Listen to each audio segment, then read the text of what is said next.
महाराष्ट्रात मान्सूनचा जोर वाढल्यानं मुंबई, ठाणे आणि पालघरसाठी रेड अलर्ट जारी करण्यात आलाय.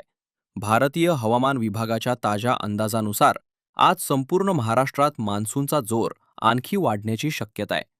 अरबी समुद्रातून येणारे वाफयुक्त वारे आणि बंगालच्या उपसागरातील सक्रिय हवामान प्रणालीमुळे कोकण, विदर्भ, मध्य महाराष्ट्र आणि मराठवाडा जिल्ह्यांमध्ये मुसळधार ते अतिमुसळधार पावसाची शक्यता आहे. येणारे 24 ते 48 तास कोकण, मुंबई, ठाणे विभागासाठी खूप आव्हानात्मक असू शकतात. हवामान विभागानं मुंबई, ठाणेसाठी रेड अलर्ट जारी केला असून अतिवृष्टीचा इशारा दिलाय. मुंबई, ठाण्यात सुरू असलेल्या मुसळधार पावसाचा चाकरमान्यांना फटका बसत आहे. मुसळधार पावसामुळे मुंबईतील लोकल सेवेवर देखील परिणाम होत असून तिन्ही मार्गावरील लोकल सेवा उशिरानं सुरू आहेत. त्यामुळे मुंबईच्या दिशेनं कामासाठी येणाऱ्या चाकरमान्यांना फटका बसत आहे. काही रेल्वे मार्गावरील गाड्या उशिरानं धावत आहेत. त्यामुळे काही रेल्वे स्थानकांवर प्रवाशांची गर्दी झाल्याचं पाहायला मिळतंय.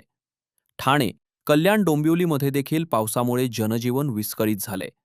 काही ठिकाणी रस्त्यांवर झाडे पडल्यामुळे वाहतुकीवर परिणाम होत आहे. त्यामुळे वाहनांच्या लांबच लांब रांगा लागल्याचंही पाहायला मिळतंय. पावसामुळे अनेक ठिकाणी रस्त्यावर पाणीच पाणी झालंय.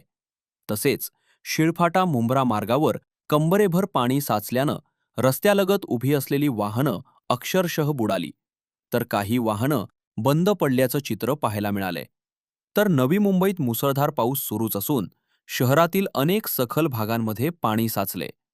एपीएमसी भाजी मार्केट, मेफको मार्केटसह अनेक ठिकाणी रस्ते जलमय झाल्यानं नागरिक आणि वाहन चालकांना मोठ्या अडचणींचा सामना करावा लागत आहे. दरम्यान सानपाडा परिसरात पावसामुळे एक झाड कोसळल्याची घटना घडली असून सुदैवानं कोणतीही जीवितहानी झालेली नाही.